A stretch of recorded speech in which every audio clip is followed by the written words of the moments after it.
小樽あんかけ焼きそば親衛隊っていうのがあるの。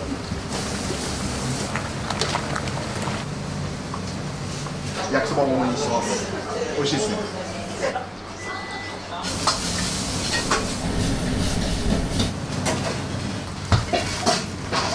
あんかけ美味しいよ。何食べても何でもこれ何でも美味しい。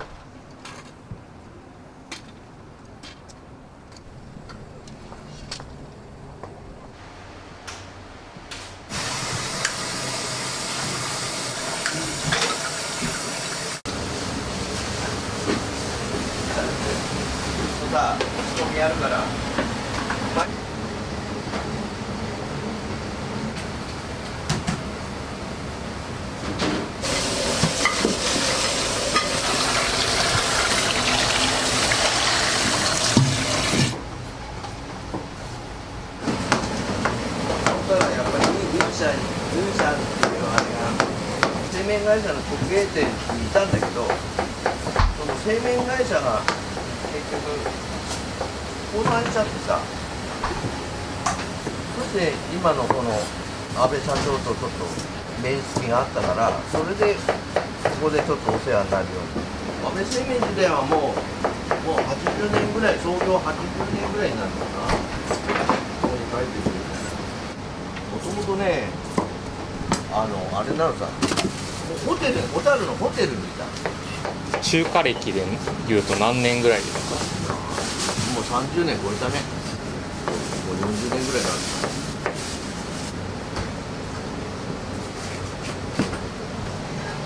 最初は滝川のホテルね。これチャーシューね。小樽ラーメンってさ、ないんだよね。やっぱり札幌は味噌あるし、旭川は醤油、函館は塩。小樽はないのかって言ったらやっぱりね、個人のお店は有名店たくさんあるんだけど、他の地域よりすごくやっぱりあんかけ焼きそばのねお店がすごく多いのさ。それがなんか当たり前だと思ってたんだけど、なんていうか市外の人が来てさ、小樽ってすごくあんかけ焼きそば多いよねっていう、もう中華系のとこもあるしさ、喫茶店とかでもやってるからね。なんか大変な時期もある。25分ボイルして、その次にタレで20分20分。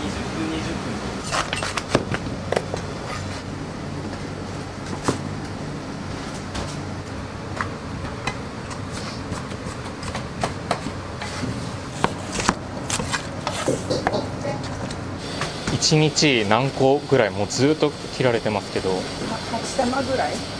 そうですね、平日でそれぐらい、土日だともうちょっと多いかな。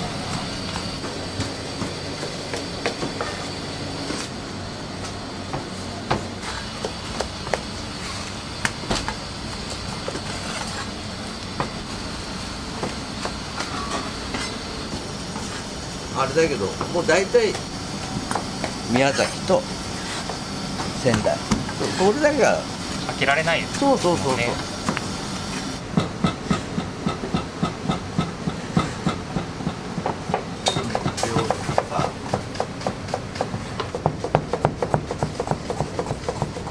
なんとか盛り上げようみたいな大盛りの店があるんだよね。これ餃子ね。野菜多めにしてます。野菜と肉の割れを2:1ぐらいにして。ぜひ。多分今日や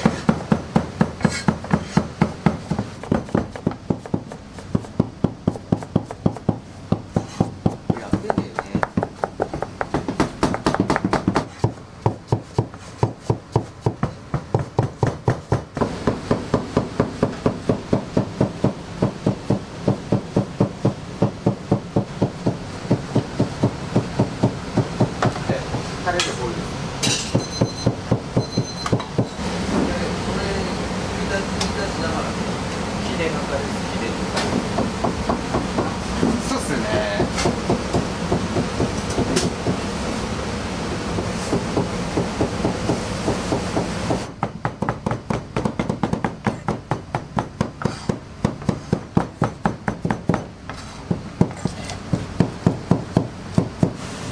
今ちょっと餃子が最近人気なんで1週間に2、3回は仕込みしてるから。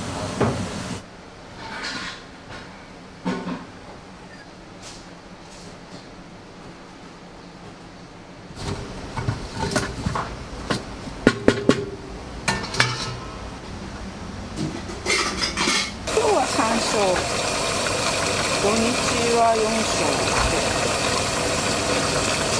あ、チャーハンが結構出るし、あんかけチャーハンっていうのもあるので、それでこれは父さん7つ星。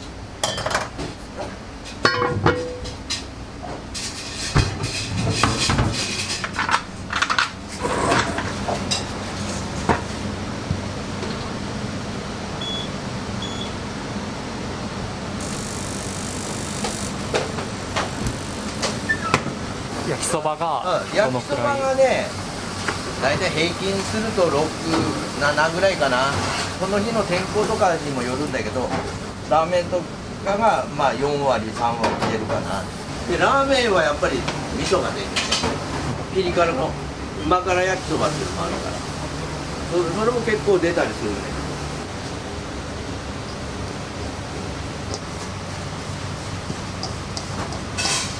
かけてるのは何になるんですか？片栗粉、あんかけ焼きそばの食材のエビとイカなんですけど、普通にこのままボイルしたら縮んじゃったりとかするから、そういうのを防止するためと、エビとイカの食感残せるように片栗粉と卵同時にコーティングする感じですね。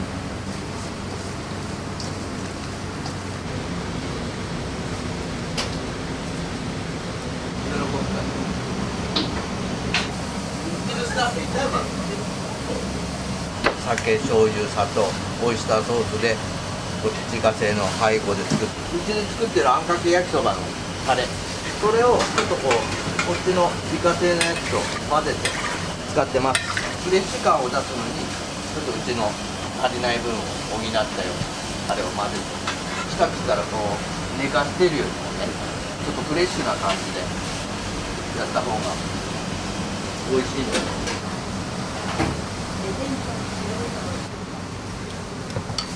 醤油味の方はね、力んきの方、これがねやっぱり美味しいんだよね。オイスターソースがやっぱり決め手なんだよね。これ肉にねちょっと味をつけて、水をねちょっと肉に含ませることで、ちょっと柔らかさも出て、豚バラを使ってるからこのまま混ぜちゃうと結構ちぎれちゃったりするんだよね。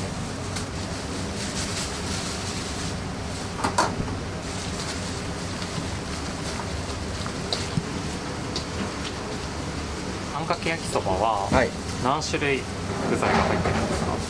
肉、エビ、イカ、タケノコ、人参、キクラゲ、玉ねぎ、くわい、絹さや、何種類か。あともやしも入るから11とかかな。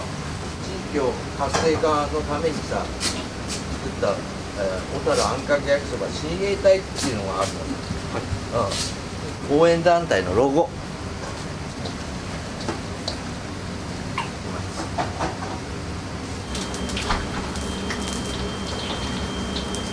ちょっと白いのはラードね。サラダ油とねちょっとコク出しのラードを混ぜて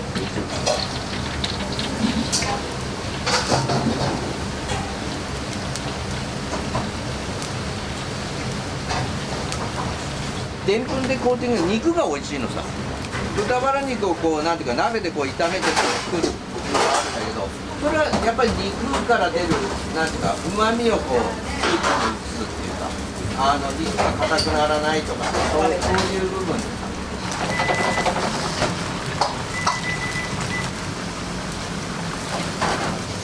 まだそれとはまだ別個なんだ。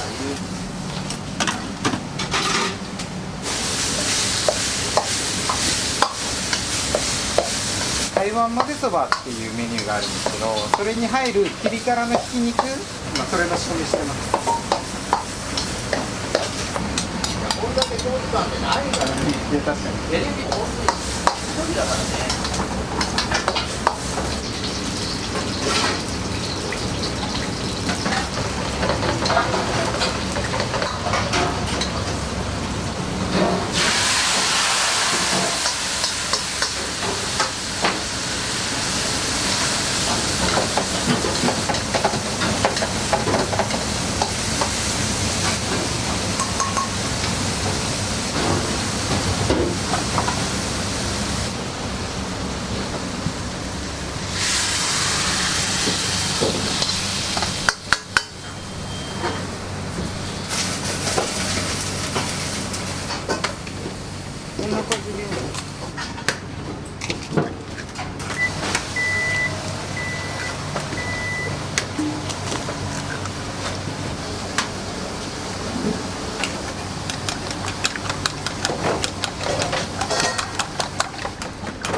ラーメン屋さんは。いや、綺麗じゃないです。千葉さんの方が綺麗。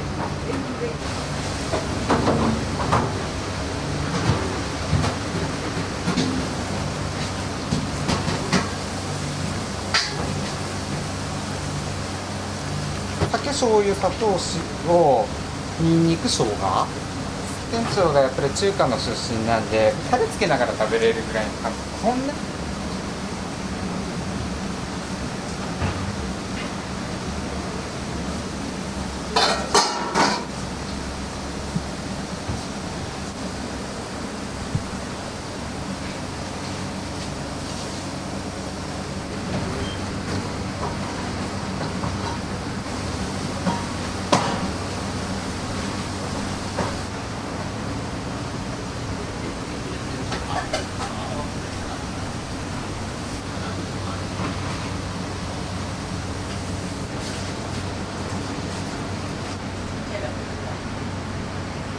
普通に平らにするよりはこうやってやった方が全体的に冷気回って締まりやすくなるんで、ややかかるから入れるとこだけ取ってってくる。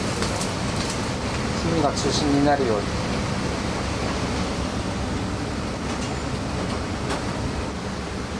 鍋をね、よーく焼かないとね、くっついちゃうからね。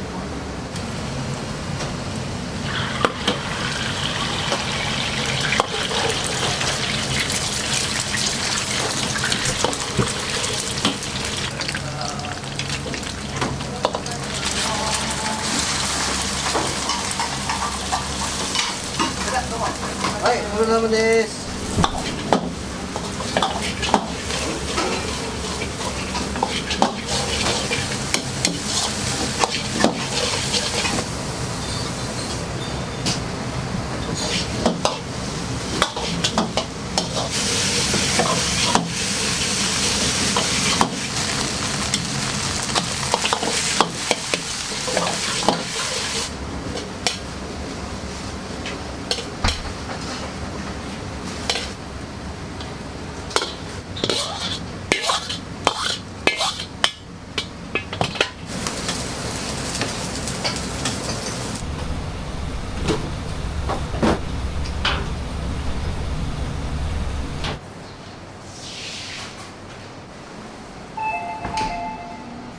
大盛り2つね。ご苦労様。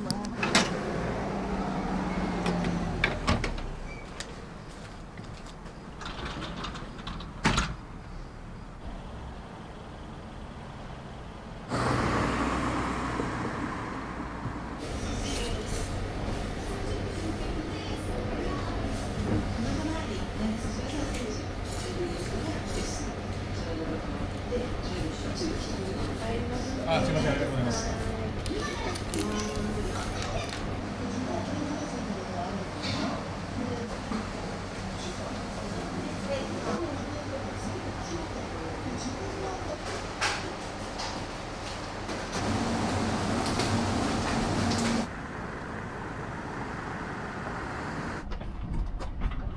こんな感じ？お、浜ちゃん。いっ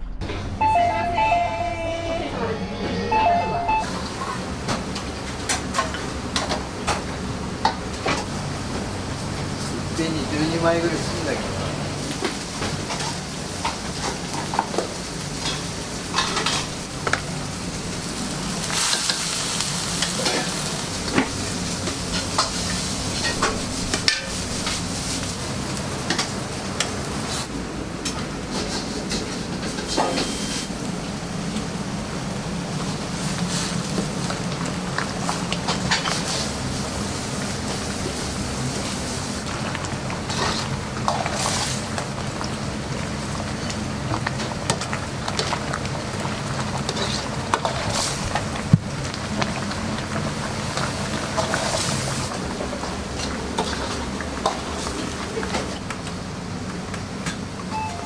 すいません。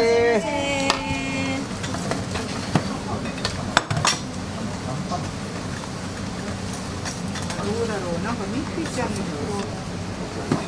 ピンキーちゃん？かもしれ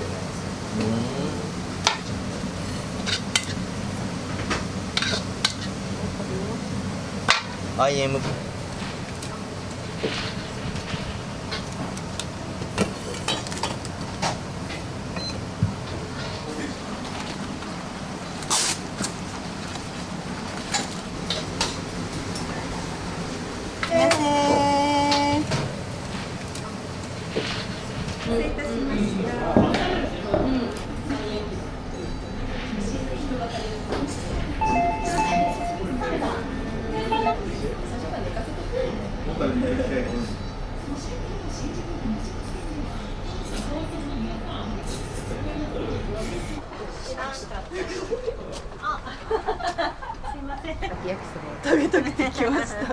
あんかけ焼きそばはじゃあ何度か食べられたことは？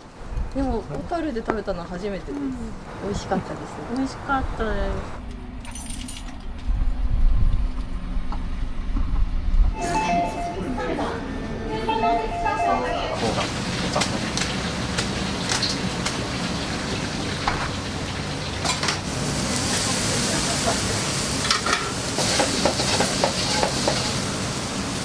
両面に焼き目つけて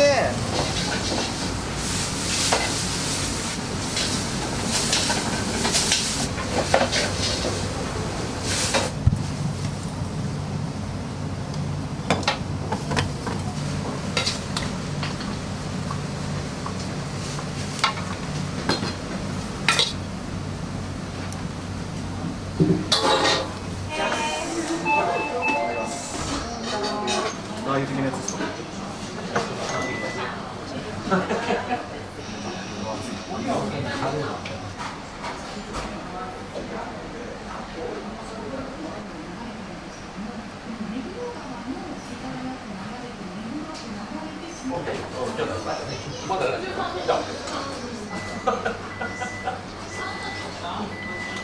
初めて見ました。どうしてこのお店を選んだんですか？現場に近かったからです。あんかけとチャーハンのハーフ&ハーフです。応援してます。美味しいですね。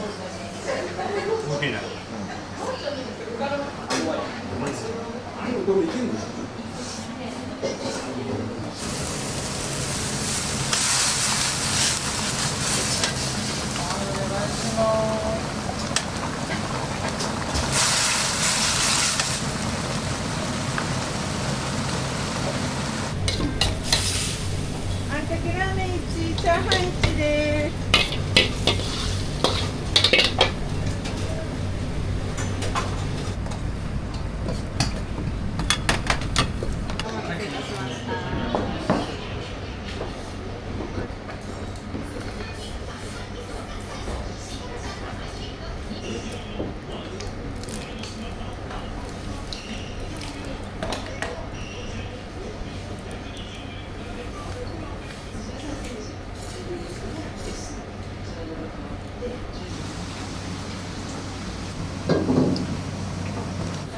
あ、すみません、ありがとうございます。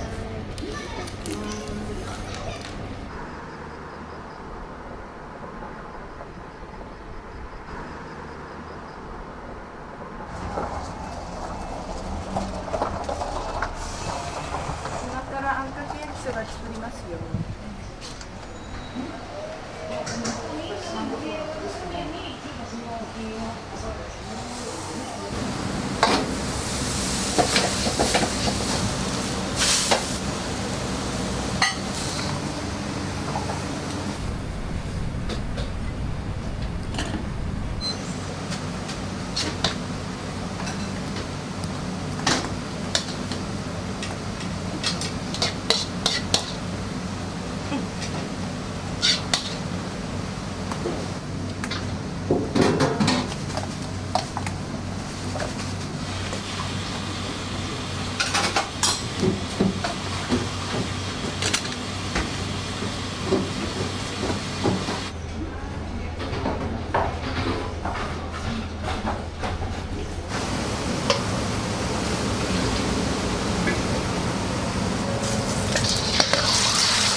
この中に粉とかお水とかが入って、この中でこう攪拌するんですよね。はい。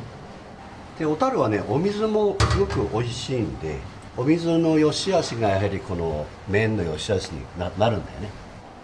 こうぐるぐる回して下に落ちて、このローラーってあるのね、これ挟まるやつ、はい、これ7つのローラーをくぐっていくんです。だから最初こんな厚いのがだんだん薄くなっていって、でラーメンの厚さになって、でこれがずーっとこう流れてる。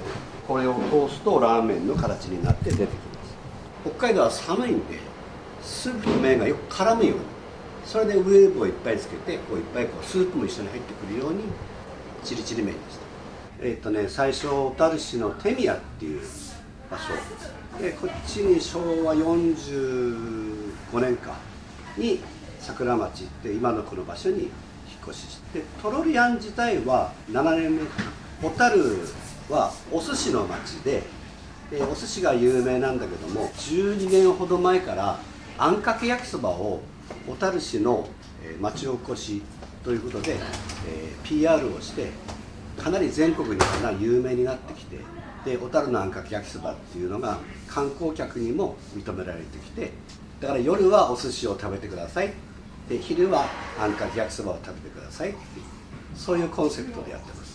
作ってる麺は、ラーメン、うどん、そば、焼きそば、あと生冷麦とか、あとスパゲッティ、生スパゲッティなんかもやってますね。そういう麺を小樽市内のスーパーですとか、あと学校給食とか、あと飲食店とか、病院とか、そういうところに卸してます。したら8000食ぐらい、多い時で1万食。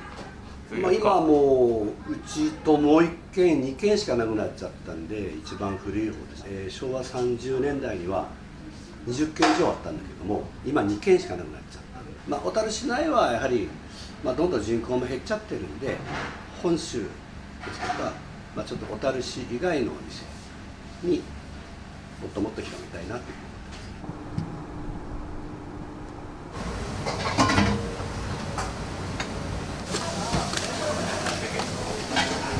塩焼きそば1です。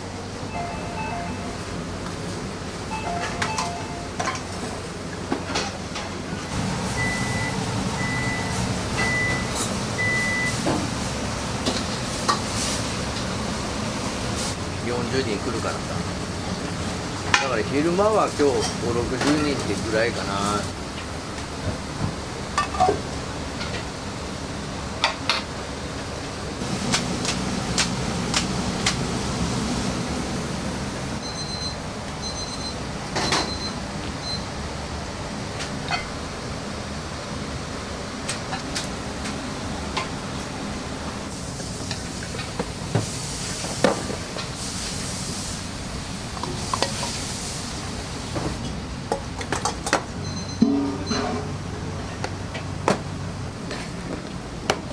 お子さん。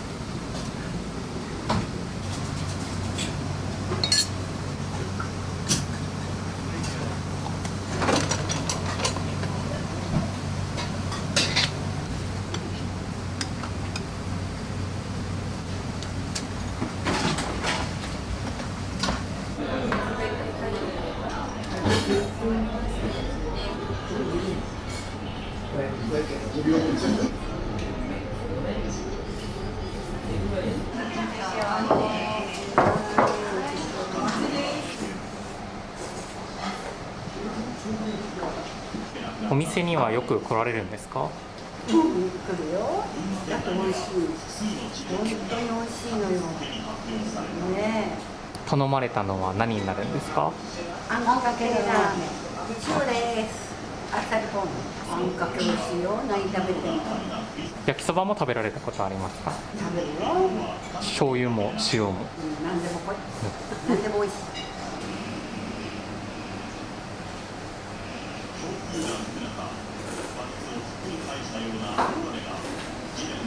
美味しかったよ。ありがとうございます。また来てくれる。また来てくれる。ありがとうございます。美味しいかな。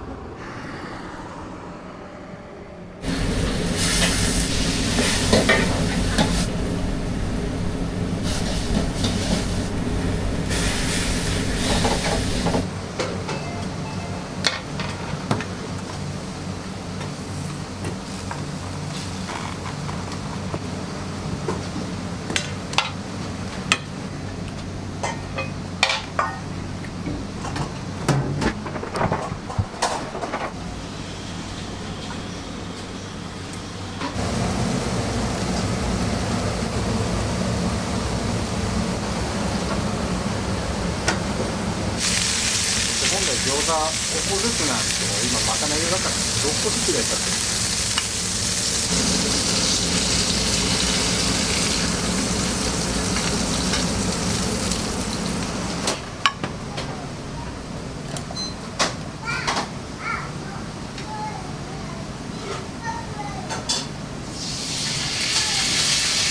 でもうちはちょっと手間がかかるんだけど、やっぱり生麺で片面で茹でて水気を切って焼き目をつけて出す。それがねやっぱりこう一番麺が美味しいかな。じゃあもう麺自体にコシをつけるようなボイルをしてるから、だからそんなにこう焼きを強くしなくても食べた時にコシのある麺で食べられるかな。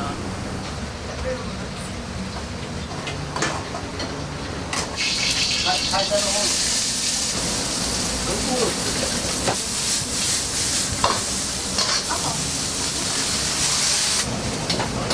これで何分ぐらい？うちラーメン2分10秒で。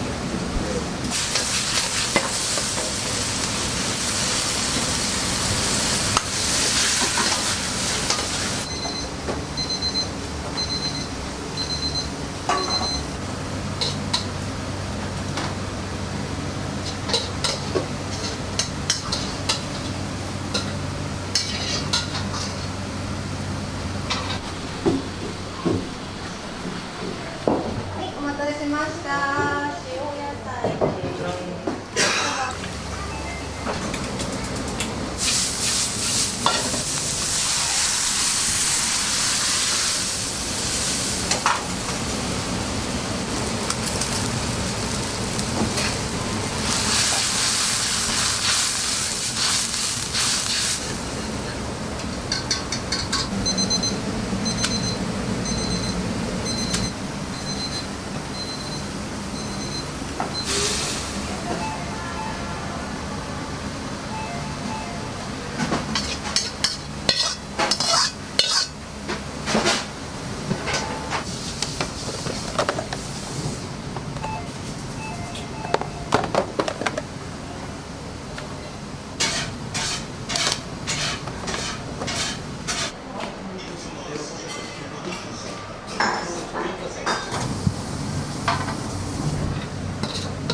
お店には何度か来られたことはあるんですか？何個か初めてです。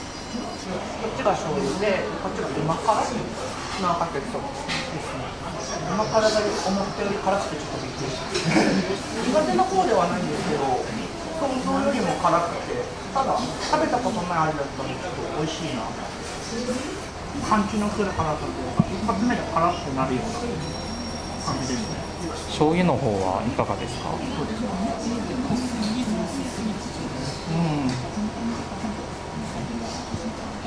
今これチタンの鍋使ってる。前は本当ちょっと持ってみてそれ。結構ありますね。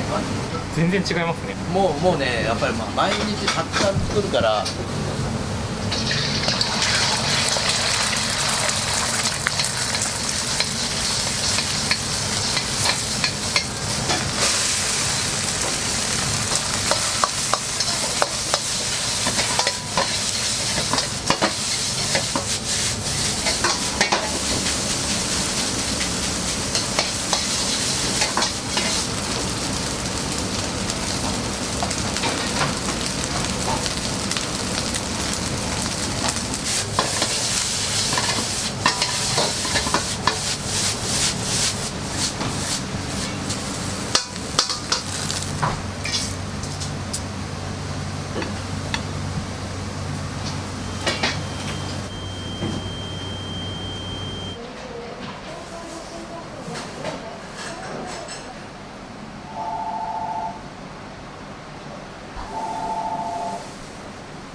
っちがラーメンです。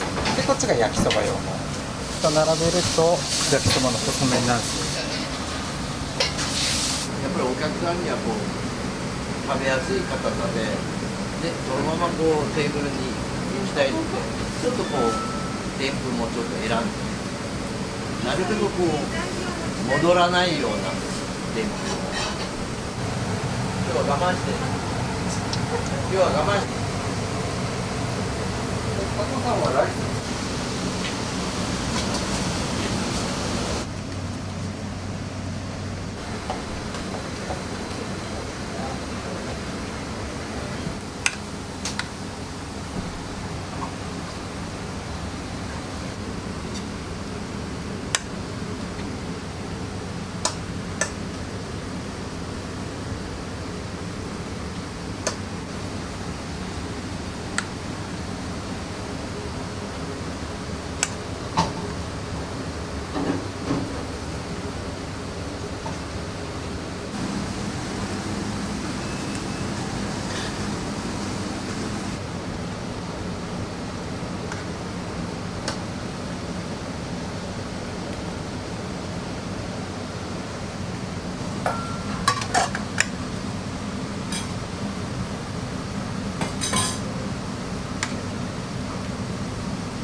どう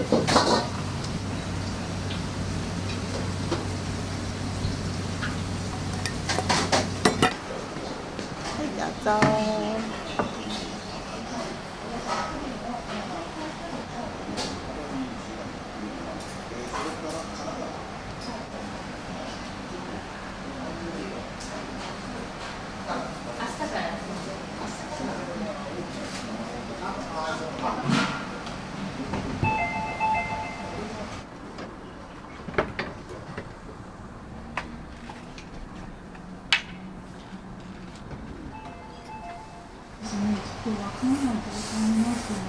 かなり激しい降り方ですよ、これ。